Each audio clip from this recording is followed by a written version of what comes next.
சொல்லாமல் செய்யும் காதல் கனமானது. சொல்லச் சொன்னாலும் சொல்வதும் இல்லை மனமானது. சொல்லும் சொல்லை தேடி தேடி யுகம் போனது. இந்த சோகம் தானே காதலிலே சுகமானது.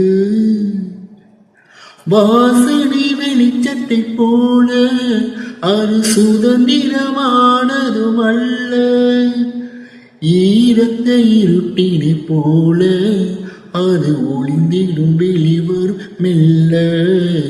ரகசியமானது காதல், மிக மிக ரகசியமானது காதல். முகவரி சொல்லாமல் முகம் தானே மறைக்கும்.